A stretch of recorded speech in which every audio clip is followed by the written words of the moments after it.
Сын Маринет и Эдриана из будущего пришел, чтобы изменить прошлое? Боб Рот со своим сейфом в роли Мулока. Появление Жанны Дарк, бывшего владельца камня Леди Баг. Очередная аккуматизация Хлои в серии «Пенальти» и маленький спойлер конца 4-го сезона, где мы будем плакать. Даже не знаю, с чего начать, столько новостей налетело. Недавно некий Сливер поделился в сети концепт-артами, якобы слитыми из студии Зак, среди которых больше всего заинтересовал персонаж Куранека. Это молодой парень, напоминающий по внешности Эдриана или Феликса, который одет в костюм суперкота и имеет зеленые волосы, что собраны в хвостик. И тут началось самое безумное. Так как серия Куранека выходит следом за Недолговечной, фанаты выдвинули две самых громких теории, от которых у меня волосы дыбом. Первая теория – это мы снова увидим старину Феликса, что обещал вернуться в прошлом сезоне и все исправить, так сказать. Мол, после того, как Бражник заберет кольцо у своего сына, Феликс узнает и захочет завладеть этим камнем. Или же это аккуматизированная версия Феликса, у которого ничего не получится, и он расстроится. Ну, такое себе начало, поэтому другая теория заставит себя присесть. Я не шучу, посмотрите на волосы этого персонажа. Они зеленые. Теперь вспоминаем момент, где Маринка представляла себя замужем за Андрюхой и их маленького сыночка Луи. У Карапуза тоже зеленые волосы. Так что да, весь фандом взорвала идея того, что в эпизоде Куранека мы увидим взрослого сына Адринет, Луи, что придет из будущего на помощь своим родителям. Это объясняет то, что он имеет камень своего папы, и то, что Бражник был побежден,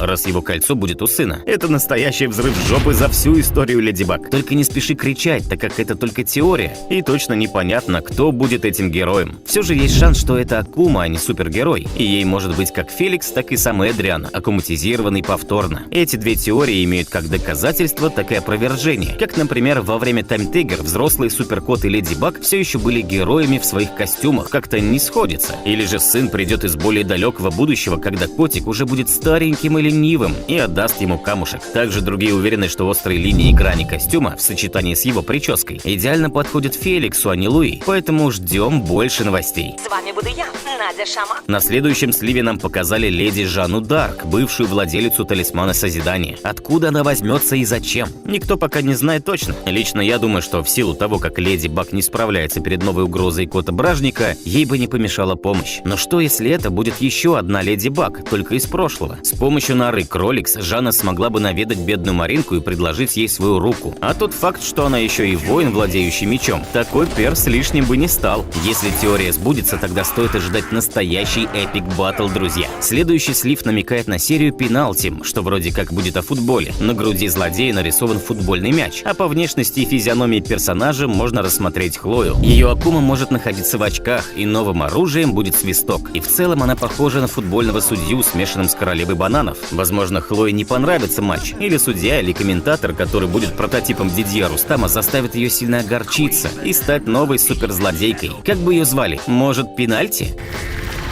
Боб Рот станет злодеем Мулоком в начале серии Недолговечной и получит сенса монстра «Золотой сейф». Показывает нам еще один слив концепта. Этот летающий сейф из 22-й серии Недолговечной будет принадлежать Бобу Роту, имеющий название Мулок. Мы знаем, как подлый Рот любит деньги. К тому же его лицо видно среди золотых монет. Да и вообще на самой картинке написано, что это будет Боб Рот. Именно его сейф полдня не могли сломать армия супергероев с Леди Баг, и из-за него Сухан будет требовать слить ему личность суперкота.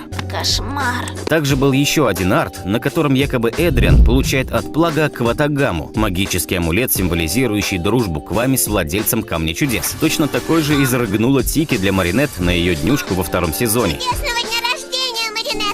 заставив Маринку чуть самой не рыгнуть. Кватагама напоминает одну из двух частей инь и янь, что создана из волшебной смолы и волос каждого владельца талисмана. Плаг еще не дарил на ДР Андрюхе эту штуку, и все поверили данному сливу. Напрягает лишь то, что у парня появились некие стрелки под глазами, будто потекшая тушь, и символ на спине, который опровергли как фейк. Без сомнений, что финал сезона будет громким, о чем черканул Винни в своем твиттере. Мы будем смеяться, радоваться и плакать. Плакать будет каждый, и очень много, намекнул парень на своей странице. Эх, с этим не поспоришь, особенно после трейлера Недолговечной.